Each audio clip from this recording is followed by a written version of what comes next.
자, 오늘 주신 말씀인데요. 우리 시편 8편 1절에서 9절 말씀 같이 좀 보시면 좋겠습니다. 우리 같이 교독하고요. 9절은 한 목소리로 합독하겠습니다. 시편 8편 1절에서 9절 말씀인데요. 제가 먼저 1절 봉독하겠습니다. 여호와 우리 주여, 주의 이름이 온 땅에 어찌 그리 아름다운지요, 주의 영광이 하늘을 덮었나이다.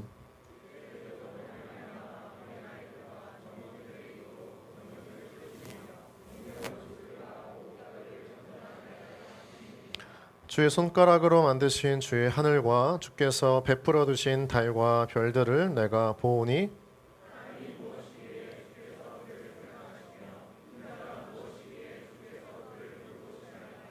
그를 하나님보다 조금 못하게 하시고 영화와 존귀로 관을 씌우셨나이다.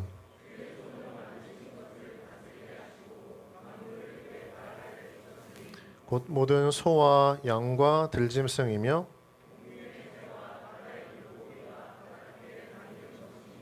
네, 같이 함께 읽겠습니다. 여호와 우리 주여, 주의 이름이 온 땅에 어찌 그리 아름다운지요. 아멘. 네, 여러분 한 주간 잘 보내셨죠? 네, 벌써 6월의 마지막 주간을 향해 가고 있는 시간이기도 합니다. 한 주간 또 우리 반년 우리 각자의 삶과 가정을 지키신 하나님이 계신데요. 그 하나님께 우리 감사의 뜨거운 박수로 함께 영광 올려드리겠습니다. 감사합니다, 주님. 네, 또 각자 부르신 삶의 자리에서 한 주간 믿음을 다해 힘을 다해 살아갔던 우리 귀한 지체들 좌우 앞뒤 바라보고 한 주간 너무 수고했다고 박수면서 격려하겠습니다. 수고하셨습니다. 수고하셨습니다. 네, 수고하셨습니다. 네, 여러분 너무 수고하셨습니다. 자, 같이 함께 오늘 말씀을 앞두고 우리 가슴 손을 얹고 함께 좀 기도하겠습니다. 하나님은 나를 사랑하십니다.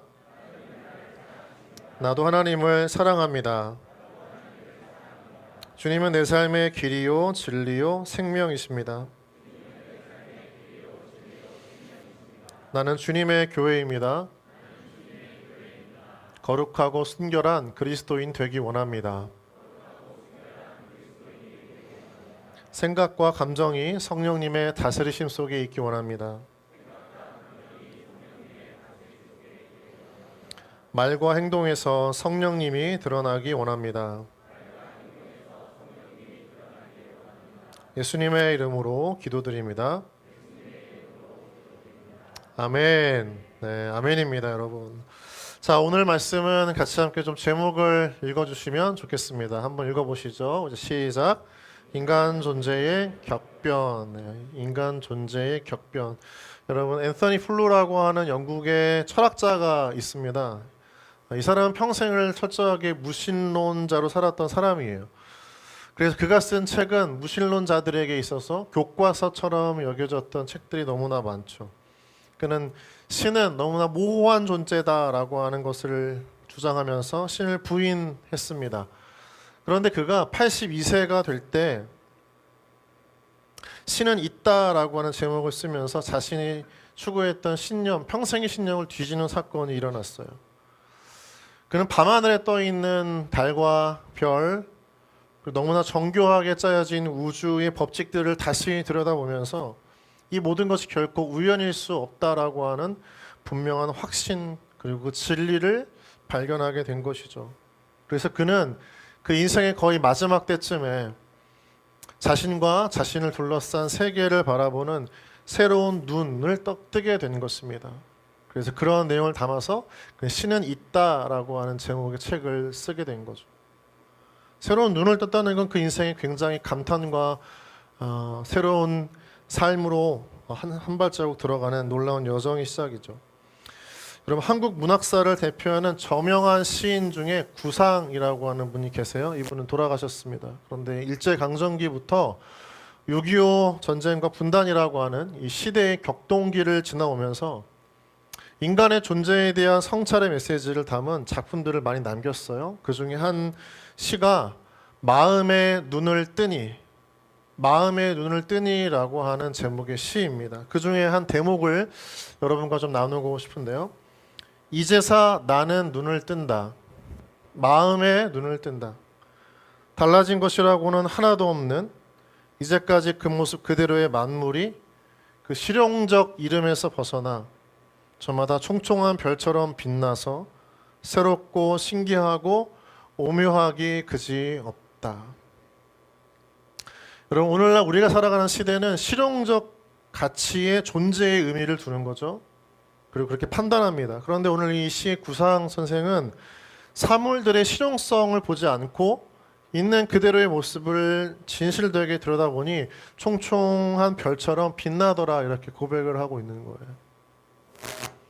여러분, 우리는 교육을 통해서 수학과 영어, 국어, 과학을 배웠지만 교육이 우리 가운데 가르쳐주지 않았던 것이 있다면 그것은 우러러보고 놀라고 경외하는 법입니다.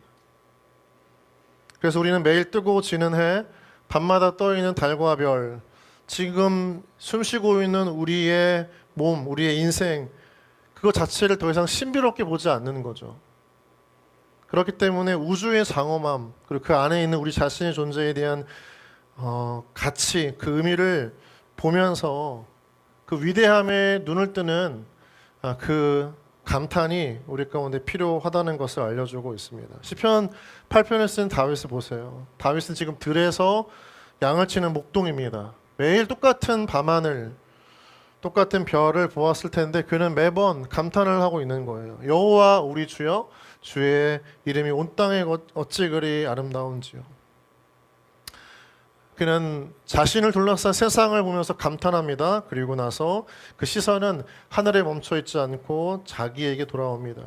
자기 자신에게 돌리고 이렇게 인류가 오랫동안 던져왔던 가장 근본적인 질문 하나를 토해냅니다. 사람이 무엇이기에? 라고 하는 질문인 거죠. 여러분, 이 질문 안에는 인간 존재에 대한 극단적인 평가가 같이 두 가지가 들어있어요. 한쪽은 우주의 먼지보다 못한 보잘것없는 인간 존재로서의 사람, 그리고 다른 한쪽에는 영화와 종교로 관을 쓴 존재로서의 인간의 모습이 시편 8편 안에 담겨져 있습니다.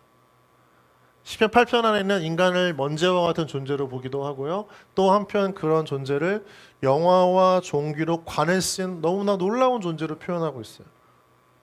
여러분의 질문을 하고 싶은데 스스로에게 여러분은 먼지입니까? 아니면 위대한 존재라고 생각하십니까?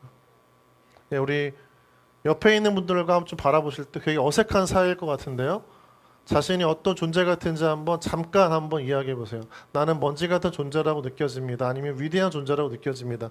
그냥 있는 대로 한번 이야기해 보세요. 잠깐. 자, 여러분, 잠깐, 제발요. 옆 사람 좀 바라보시고.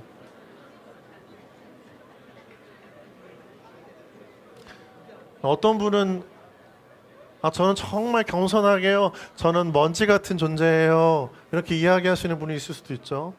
또 어떤 분한테는 되게 교만하게 들릴 수 있지만 저는 정말 위대한 존재입니다. 이렇게 평가하시는 분도 계시겠죠.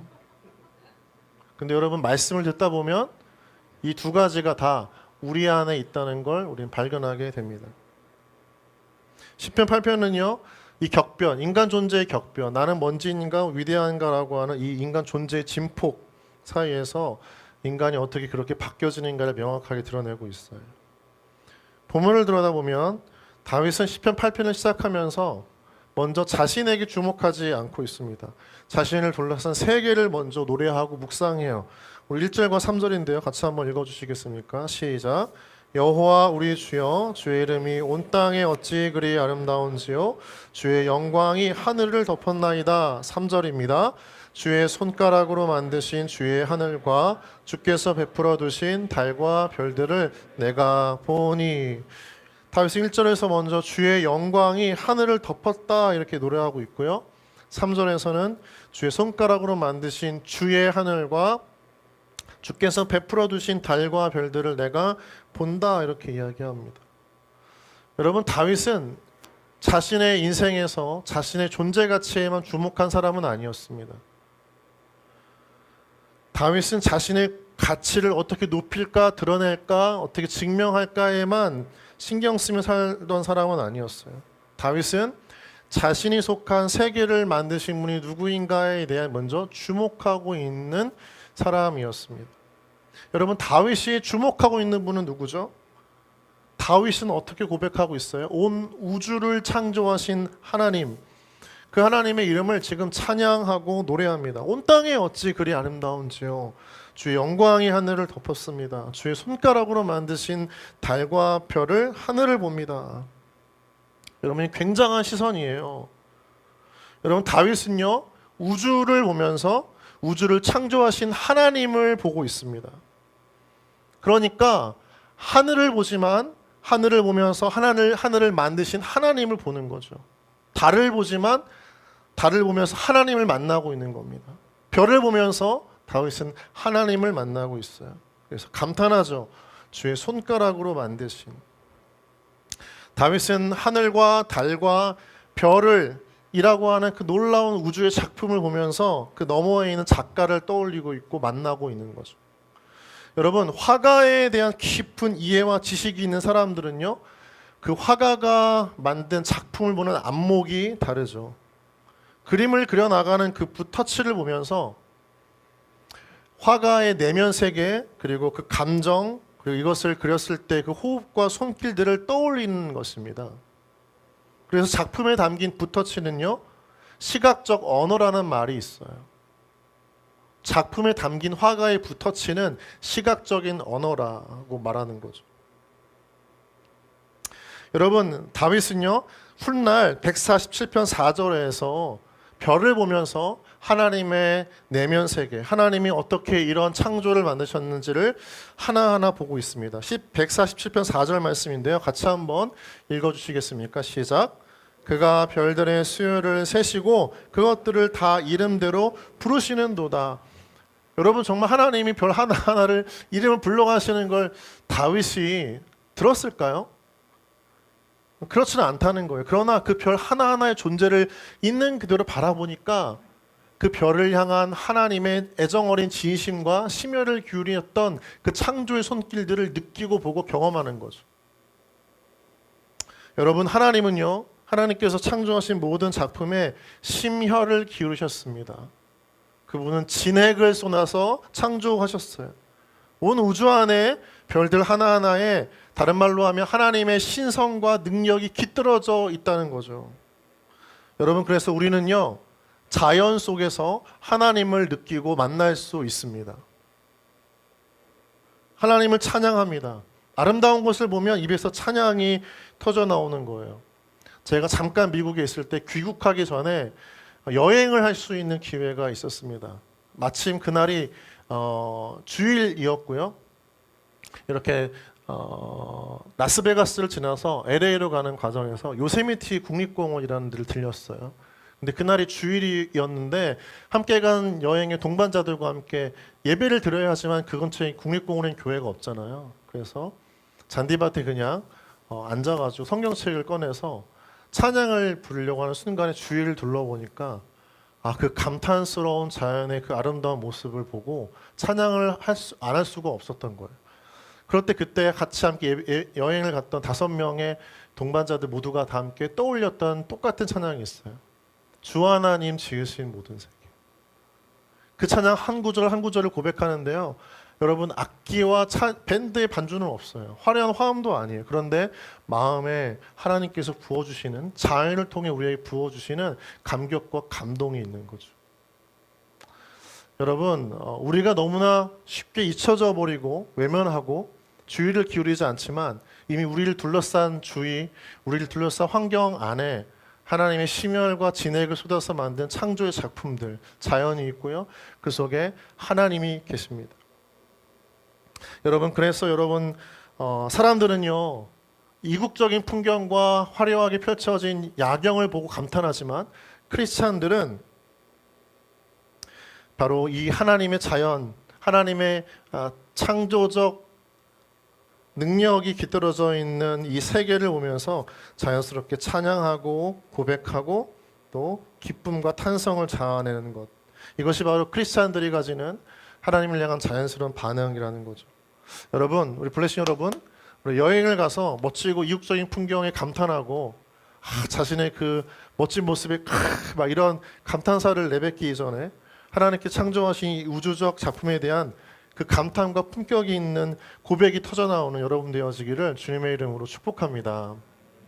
그 하나님을 먼저 보는 게 굉장히 중요한 거죠. 다윗은요, 광대한 우주를 노래한 다음에 시선을 돌려서 이제 사람에게 돌아옵니다. 4절인데요. 다시 한번 같이 읽어주시겠습니까? 4절 시작. 사람이 무엇이기에 주께서 그를 생각하시며 인자가 무엇이기에 주께서 그를 돌보시나이까. 그 온 우주의 장엄한 하나님의 창조를 본 다음에 인간을 보니까 인간 존재가 너무나 작아 보이는 거예요. 그래서 여기서 말하는 인자라고 하는 단어는 히브리어로 벤 아담이라고 하는 단어인데요. 문자적으로 뜻은 이제 흙의 아들이라고 하는 뜻을 갖고 있습니다. 그러니까 흙에서 나서 흙으로 돌아갈 수밖에 없는, 잠시 있다가 사라지는 유한한 인간의 존재를 의미하는 단어인 거죠. 창세기 2장도 기록하고 있죠. 하나님은 인간을 지으실 때 인간의 만드신 재료는 무엇이었습니까? 흙이었습니다. 사람의 출발점이 흙이고 이 흙의 근본적인 뜻은 먼지입니다. 먼지. 여러분, 이 거대한 우주 속에서 우리 인간을 바라보면 그런 인간의 존재가 먼지와 같을 수밖에 없다는 거죠. 하나의 아주 보이지 않는 점 같은 존재. 여러분, 지금 우리는 옆 사람과 앞뒷 사람을 바라보면 너무나 아름답고 멋지게 보여지지만, 여러분들이 비행기를 타고 하늘을 올라서 10,000피트, 20,000피트 올라간다면 저 지구를 벗어나서 달의 그 거리에서 우리를 본다면 우리가 보여지겠어요? 그렇지 않다는 거예요. 우리는 우리가 인생의 전부인 것처럼 살아가지만 우주적 존재, 이 세계 안에서 우리의 존재는 사실은 아주 먼지와 같이 유한한 존재일 수밖에 없는 아주 작은 존재. 다윗은 하나님을 본 다음에 그런 자신의 존재를 다시 보니까 너무나 먼지와 같은 그런 존재로 보여지는 겁니다. 보이지도 않는 존재. 그런데 다윗은 거기서 더 특별하게 무엇을 경험하게 되냐면, 그런데 하나님께서는 사람에게 특별한 관심을 쏟고 계신다는 거예요. 그 우주를 보고 자신의 현실을 보니까 내가 먼지와 같은 존재, 무가치한 존재, 흩어지고 날아가도 아무런 신경도 쓰지 않는 존재와 같이 보잘것없는 존재이라고 생각했던 자신을 하나님이 어떻게 해요? 생각하시고 돌보신다는 사실을 경험하고 감격을 합니다. 여러분, 이것은 무엇을 말해주는 걸까요? 사람은요, 무가치한 존재가 아니라는 거예요. 사람은 하나님의 관심의 대상이라는 겁니다. 하나님께서는 사람을 하나님의 마음에 두신다는 거예요. 하나님은 우리를 늘 생각하신다는 겁니다. 여러분, 이건 정말 은혜인 거죠. 여러분, 우리 눈에 스스로가 무가치한 인생, 먼지와 같은 존재라고 생각할 수 있습니다. 그런 인생과 인간 또 현실의 삶을 살 수가 있지만, 여러분, 중요한 건 뭐냐면 하나님은 우리를 떠나지 않고 우리의 시선을 고정하신다는 거죠. 우리 옆 사람 바라보고 한번 이렇게 좀 축복할까요? 하나님의 시선은 당신을 향해 있습니다. 하나님은 당신만 바라보십니다.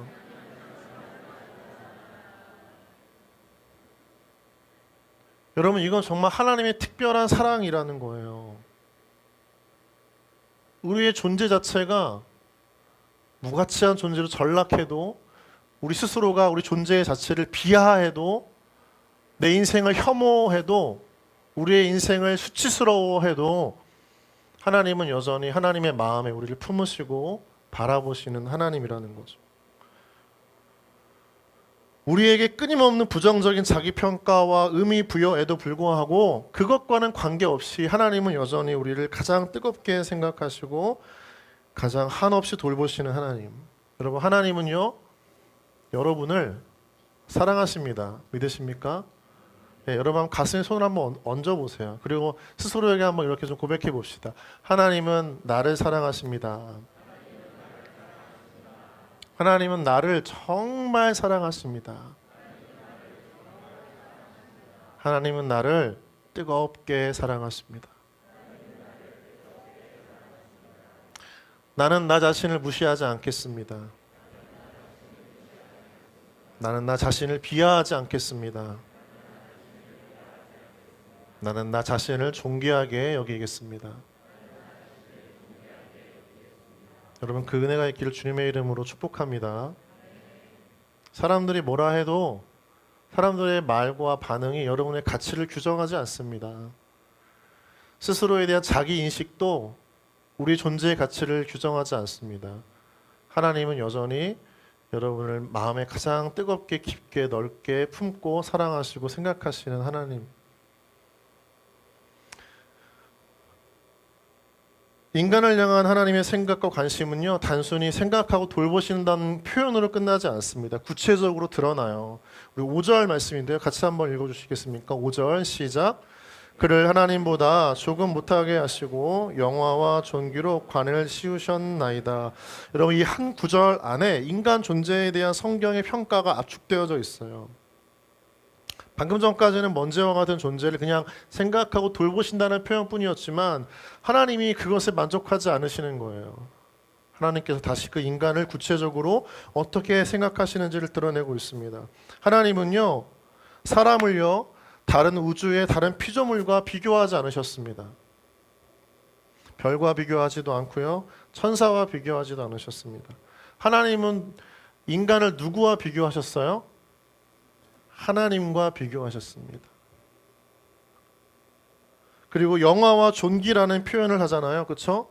영화와 존귀라고 하는 표현은 성경에서 누구에게 쓰여지는 단어죠?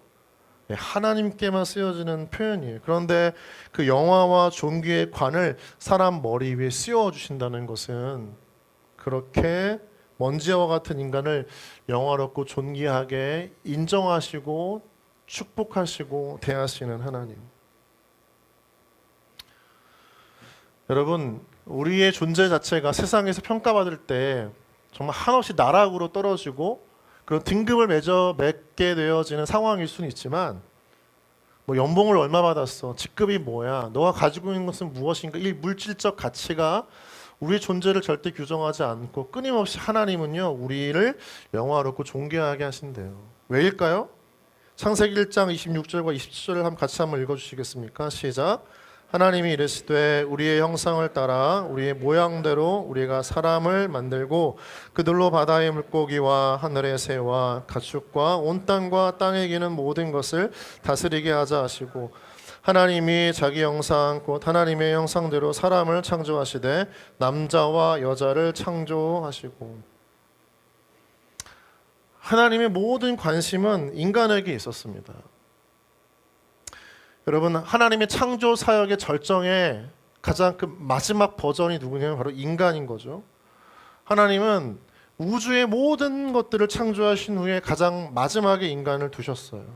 모든 활동, 삶을 살아갈 수 있는 환경을 다 만들어 놓으시고 그 다음에 인간을 만드셨다라고 하는 것은 그냥 중요하지 않은 존재니까 마지막에 그냥 뭐 만들어 보자 이런 뜻이 아니라는 거죠. 창조 사역의 가장 마지막, 그것은 인간의 위치를 알려주는 의미인 거죠. 모든 무대를 세팅해 놓고요, 모두의 환호의 박수를 받는 드라마나 연극이나 뮤지컬, 그 마지막에 등장하는 건 누가 등장하죠? 누가 등장하죠? 주인공이 등장하죠. 하나님은 창조 사역 가운데 온 우주의 무대를 다 만드신 다음에 그 마지막 커튼콜을 펼치시면서 하나님께 심혈을 기울여 만드는 인간을 그 무대 중앙에 세워 놓으셨습니다. 이유는 하나죠. 가장 특별한 존재로 여기셨기 때문입니다. 더욱이요, 여러분, 하나님은요, 인간을 만드신 나를 기념하고 싶으셨습니다. 이것을 알 수 있는 것이 인간을 창조한 6번째 날에 대한 특별한 표현인데요. 히브리어 원어를 보면 인간을 창조한 6째 날과 안식일을 기념한 7번째 날 앞에는 정관사가 붙어 있어요. 그것은 무엇이냐면 특별한 창조의 날을 기념하는 표현입니다. 유일한 날이라는 거죠. 특별한 날이라는 거죠. 특별히 인간의 창조 사역 가운데 특별한 점은 그 방식에서 두드러진다는 것입니다. 26절과 27절을 보면 우리의 형상을 따라 우리의 모양대로 만드셨다. 인간은 하나님 삼위일체의 협력 작품이라는 거죠. 모든 다른 피조물, 궁창, 수많은 동물들, 그 다음에 식물들, 이런 피조물이 등장하지 않았던 우리라고 하는 단어가 등장을 합니다. 우리는 1인칭 복수죠. 성부, 성자, 성령 하나님께서 함께 인간 창조의 사역에 참여하셨음을 알려주는 단어입니다. 26절을 보면요, 인간을 창조하실 때 성부, 성자, 성령 하나님이 끊임없이 치열하게 회의하고 의논하시는 장면이 상상하게 되어지는 단어가 있어요. 그게 뭐냐면 26절 마지막에 바로 이런 단어죠. 다스리게 하자 하시고, 다스리게 하자 하시고.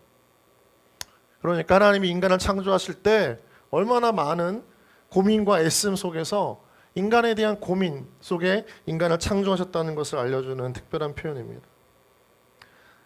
다른 어떤 피조물을 지을 때도 없었던 이 신중함이 인간에게 있는 거예요. 사람을 향한 하나님의 특별한 관심과 애정이 바로 인간에게 있는 것입니다. 다른 말로 인간을 하나님께 다른 피조물과 구별되게 그 구별된 존재로서 세상에 등장시키셨습니다. 하나님은 우리를 그렇게 가치 두세요. 여러분, 우리의 가치는요, 우리가 스스로 정하는 것이 아닙니다. 우리를 지으신 분이 우리를 어떻게 보시는가에 결정되어집니다. 하나님은 여러분을 열등하게 만드시지 않으셨습니다. 우리가 자신을 열등하게 바라보고요, 평가하지 않아야 될 이유가 여기에 있습니다. 여러분의 끊임없이 어려워져가는 삶, 늘어나는 몸무게, 처져가는 주름살과 빠져가는 머리를 보면서 우리는 비탄과 한숨을 쉴 수 있지만, 그럼에도 불구하고 그러한 나를 가치 있게 여기시는 하나님을 경험할 때 우리는 감탄과 탄성이 회복되어야 될 줄 믿습니다. 여러분, 그래서 여러분 인생을 바라보면서 한숨 쉬지 마세요. 아이고,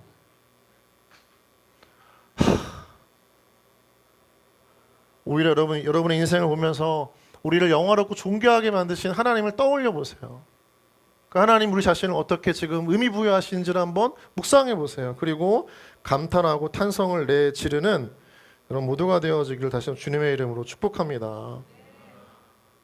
옆 사람 바라보고 야, 진짜 한숨이 나온다, 이렇게 되면 안 되는 거죠. 야, 너 얼굴 그게 좀 뭐냐, 보톡스 좀 리프팅 좀, 연어 DNA 좀 넣으면 여러분, 우리는 옆 사람과 비교하면 안 돼요. 그렇죠? 우리는 하나님과 비교되어지는 인물입니다. 하나님은 우리를 격상시키셨어요. 여러분, 어쩌면 마음의 열등감과 무너진 자존감으로 힘든 삶을 살고 있는 분이 있다면 하나님 안에서 자신의 존재 가치를 격상시키는 이 은혜의 이 출발이 회복이 있기를 다시 한번 주님의 이름으로 축복합니다. 다윗은요, 여기서 끝나지 않았습니다. 6절부터 8절까지를 보면 사람에게 주어진 또 놀라운 특권을 노래하고 있는 거죠. 우리 6절, 7절, 8절 함께 읽어볼까요? 시작. 주의 손으로 만드신 것을 다스리게 하시고 만물을 그의 발 아래 두셨으니 곧 모든 소와 양과 들짐승이며 공중의 새와 바다의 물고기와 바닷길에 다니는 것이니이다. 하나님께서 단순히 인간을 높여주신 것으로 끝나지 않습니다. 높여진 인간에게 세상을 다스릴 수 있는 권세를 주셨어요. 다스린다라고 하는 것은 하나님의 고유한 특권이자 영역인데요, 온 우주를 통치하시는 분은 하나님 한 분뿐이지만 그 통치의 권세를 사람에게 위임하셨다는 거예요. 사람이 받은 권세라고 하는 것, 세상을 움직일 수 있는 힘이라고 하는 것은 마음대로 휘두르는 권세가 아니라 하나님께서 주신 특별한 축복이자 은혜의 선물이라는 것입니다. 인간은요, 이 땅을 하나님 대신에 맡아 돌보는 청지기이고 하나님의 통치와 권세로 이 땅을 대리하는 대리자로 세우셨다는 것입니다. 여러분, 영권이라고 하는 건 뭐예요? 그냥 성령 충만한 게 아니죠. 이 땅의 현실의 모든 위기와 어려움과 문제와 고통스러운 상황을 뛰어넘어 하나님의 능력을 드러낼 수 있는 하늘의 힘, 그게 바로 사실은 여기 이 본문 안에 우리에게 부여하신 하나님의 특별한 권세인 줄 믿습니다. 여러분, 8절 이 8편을 보면서 우리는 인간의 극단적인 이 격변의 모습을 봤어요. 먼지였던 인간, 그러나 또 하나님의 위대한 작품이로 바뀌었던 인간. 여러분, 나를 만드신 하나님을 보지 못하면요, 인간은, 여러분은 항상 자신을 먼지와 같은 존재로 여길 수밖에 없습니다. 그런데 하나님을 통해서 나 자신의 존재 가치를 재평가할 수 있다는 거예요. 재해석이 필요합니다. 나 자신에 대한 재평가가 필요해요. 그것은 세상의 평가가 아니에요. 말씀을 통해 우리의 존재와 존재의 의미와 가치를 이 재평가하는 창조적 회복의 역사, 그것이 하나님께서 오늘날 우리에게 원하시는 회복인 줄 믿습니다. 여러분, 이 말씀이 왜 필요할까요? 오늘날 자신의 인생을, 자신의 존재를 학대하는 사람들이 너무나 많습니다.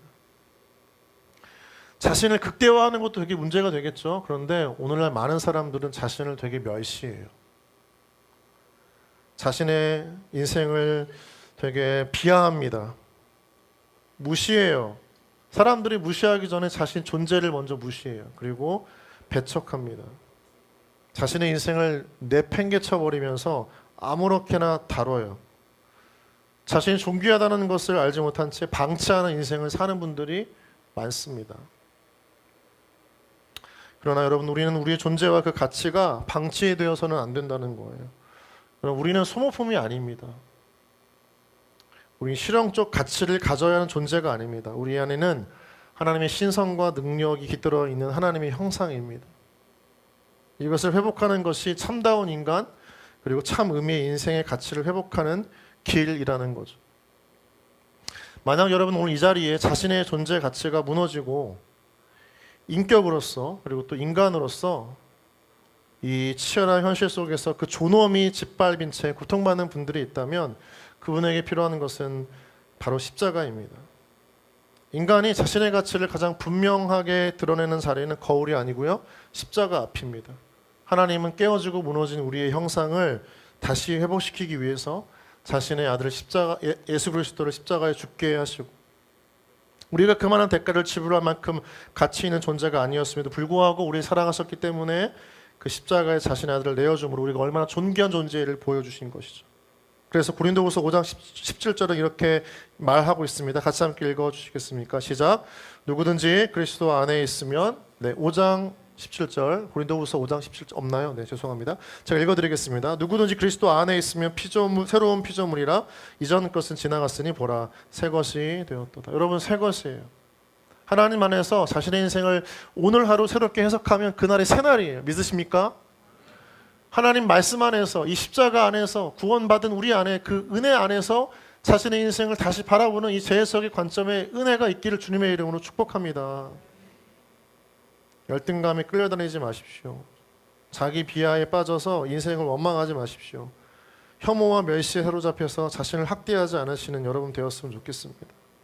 십자가를 통과한 사람, 구원의 은혜를 통해서 구원받을 수 없는 내가 구원받았음을 경험한 사람은 자신을 꾸미거나 과대 포장하거나 증명하려고 애쓰지 않습니다.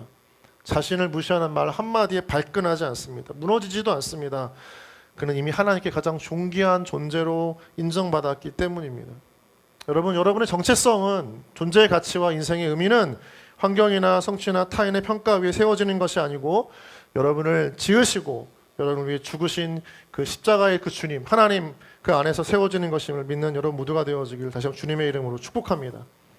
여러분, 그래서 마지막 항상 우리의 고백은 이 다윗이 우주의 광대함을 노래하다가 인간의 작음과 위대함을 통과하고 나서 다시 처음에 찬양으로 돌아오는 것처럼 우리의 고백도 이 시편 마지막 9절과 똑같은 거죠. 우리 이런 고백이 날마다 우리 삶 가운데 터져 나와야 합니다. 여호와 우리 주여, 주의 이름이 온 땅에 어찌 그리 아름다운지요. 다윗이 자신의 인생의 결론을 내는 한마디 감탄입니다. 온 땅에 어찌 그리 아름다운지요. 여러분, 싱글의 삶을 살고 있기 때문에, 무언가 결핍된 인생을 지나고 있기 때문에, 상황은 힘들고 현실은 늘 불안하기 때문에, 가정을 이루지 못하고 결혼 못했기 때문에 자신의 인생을 낮추지 마십시오. 비하하지 마십시오. 항상 우리의 결론은 하나님이 우리 인생의 때를 가장 아름답게 빚으신다는 이 분명한 신앙의 해석과 관점을 가지고 자신을 먼지와 같이 여기지 않고 하나님 안에서 가장 위대하고 아름다운 존재임을 기억하는 여러분 모두가 되어지기를 주님의 이름으로 축복합니다. 여러분, 그래서 항상 그 비참함에 짓눌려 살았던 자리, 자기 비하와 방치 속에 존재의 의미를 희석시켰던 우리의 모든 삶의 자리마다 이 감탄과 이 탄성의 고백을 통해서 그 인생을 새롭게 시작하는 여러분 모두가 되어지기를 다시 한번 주님의 이름으로 축복합니다. 우리 옆 사람 바라보면 이렇게 좀 축복할까요? 하나님은 당신을 너무나 사랑하십니다. 당신은 너무나 아름다운 존재입니다. 너무나 멋진 존재입니다. 또 이렇게 끝나고 나서 사랑방 가서 그건 아니었어 이렇게 이야기하시면 됩니다. 우리 같이 함께 시간 찬양하면 좋겠는데요. 비준비하시니라고 하는 찬양입니다. 가사에 이런 고백이 있어요. 상한 자를 고치시고 상처를 싸매시도다. 별들의 수를 세시며 이름을 붙이셨도다. 여기 별은요, 우주의 별을 뜻하기도 하지만 성경의 문맥상 또는 신앙의 해석상 우리 인간 존재의 한 사람 한 사람들을 의미하는 표현이기도 합니다. 하나님은 사람들이 여러분의 이름을 잊어도 여러분의 이름을 불러가며 기억하시는 하나님이세요. 그 뜨거운 감격과 감동을 잊지 않은 여러분 모두가 되어지기를 원하고, 그 고백을 담아서 함께 이 시간 찬양하겠습니다. 우리 주는 위대하며 우리 주는 위대하며 능력이 많으시도다. 그의 지혜 무궁하며 인자는 영원하도다. 인자는 영원하도다. 상한 자를 고치시며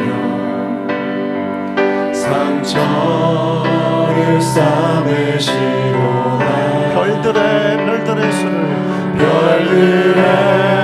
수를 세시며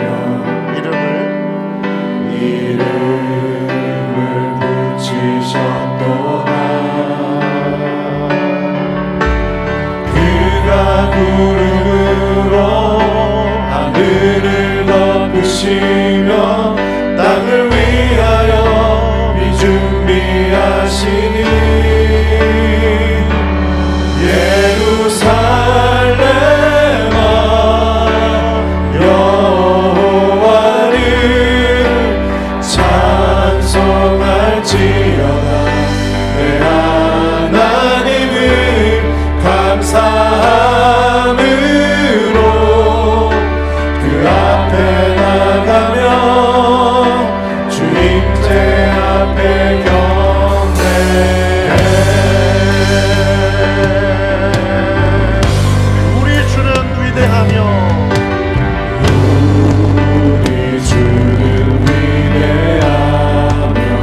능력이 많으시도다.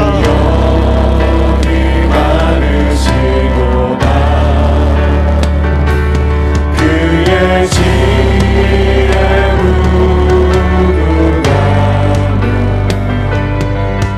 인자는 영원하도다. 상한 자를 고치시며 상처를 싸매시도다. 별들의 수를 이름을 붙이셨도다.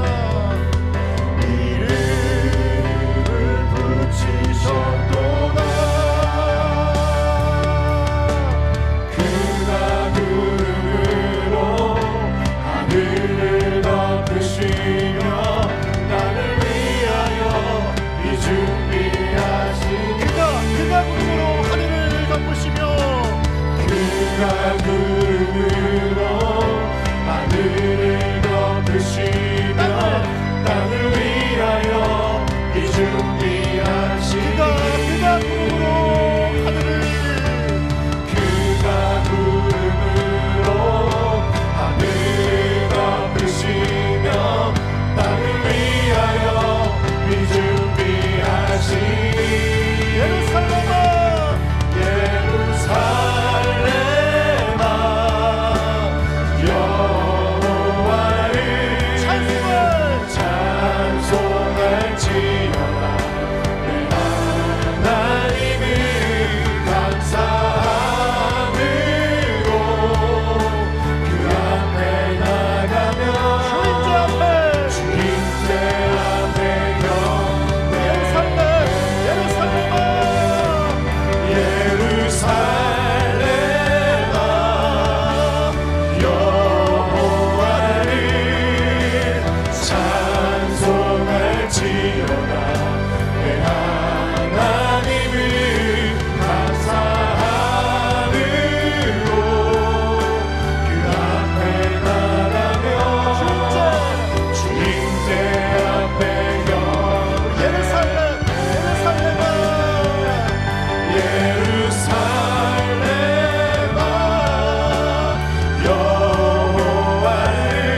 보시고 그 가운데 작고 보잘것없는 우리를 생각하시며 돌보시는 그 하나님의 사랑을 기억합니다. 먼저와 같은 우리에게 영화와 존귀와 관을 씌워주시고 깨어진 우리 정체성을 회복시켜 주시는 하나님 더 이상 자신을 높이거나 낮추는 일에 흔들리지 않고 오직 주님 안에서 우리의 온전한 가치와 의미를 재발견하는 새로운 인생을 살게 하여 주시옵소서. 날마다 우리의 삶 가운데 다시 한번 그리스도 안에 있으면 새로운 피조물이라 말씀하셨던 이 약속의 말씀을 붙잡고 우리의 새 날과 새로운 삶과 새 인생을 향한 끊임없는 소망과 기대로 하나님 안에서 감탄하고 다시 한번 탄성을 지는 인생이 되어질 수 있도록 우리의 인생을 새롭게 바라보는 은혜가 임하게 하여 주시옵소서. 함께 시간을 위하여 주님의 이름으로 부르며 기도하며 나아가겠습니다. 주여, 하나님 아버지, 시간 가운데 기도하기를 하나님 인격으로 인간의 주님을 짓밟을지 못하며 가치와 자신의 인생이 되어 주시옵소서. 하나님 자신의 이 땅 가운데 끝이 존재를 주하시는 부정적인 생각과 하나님 자기 그의 기도가 다시 한번 하나님 말씀하시는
사랑하는 주님, 어두운 밤하늘에 떠있는 별은 숨겨진 존재가 아니라 드러나는 존재입니다. 어두운 우리 인생 가운데 하나님 때문에 여전히 우리 인생은 총총하게 별이 빛나는 같은 삶을 살아가는 줄 믿습니다. 하나님, 날마다 새로운 피조물이라고 이 고백의 말씀과 약속의 말씀이 하나님 안에서 우리 인생을 재조명하는 시작이 되어질 수 있도록 성령님, 우리 마음과 생각을 변화시켜 주시옵소서. 자신을 비하하지 않게 하시고 자신을 무시하지 않게 하시고 자신의 스스로를 냉대하고 자신의 인생을 방치하는, 또 자신의 인생을 무가치하다 여겨지는 그런 잘못된 부정적 평가와 자기 부여의 의미의 인생을 살지 않고 날마다 우리의 존재를 하나님보다 조금 못하게 영화롭고 존귀한 관을 씌우시고 우리를 끊임없이 생각하시고 그분의 마음에 담아두시는 하나님, 그분의 마음과 생각으로 우리의 삶을 새롭게 조명함으로 반복되는 삶이 아니라 새날, 변함없는 인생이 아니라 또 다른 새로운 희망과 소망을 가지는, 믿음을 가지는 인생 되어질 수 있도록 성령 하나님, 우리의 삶의 존재의 의미와 우리 인격의 존재를 새롭게 하시는 그 주님의 은혜로 충만하게 하여 주시옵소서. 우리 모든 블레싱의 한 명 한 명 귀한 지체들을 축복합니다. 비교하지 않게 하시고 무너지는 자존감과 날카롭게 높아져가는 열등감 가운데 자신의 인생에 끊임없는 비탄과 한숨에 젖어들어 잠 못 이루는 밤을 보내지 않고 오늘도 나의 인생을 함께 하시는 하나님에 대한 감탄과 탄성으로 주어진 삶을 누구보다 아름답게 살아가는 우리 모든 싱글 세대 블레싱 한 명 한 명 되게 하여 주시옵소서. 직장이, 연봉이, 내가 소유한 재정이, 어떤 물질적 모든 가치가, 외모가 우리 존재의 의미를 부여하지 않고 규정하지 않고 하나님의 형상대로 모든 진액과 심혈을 기울여 가장 특별한 날에 만드신 하나님의 그 특별한 의미가 우리의 삶을 새롭게 하고 부여하게 할 수 있도록 날마다 하나님 안에 머무는 우리 모든 플래시제들 되게 하여 주시옵소서. 축복합니다. 은혜 주시는 하나님, 사랑하시는 주님, 하나님 안에 다시 한번 새로운 삶을 살아가는 아름다운 인생 살게 하여 주시옵소서. 예수님의 이름으로 기도드립니다.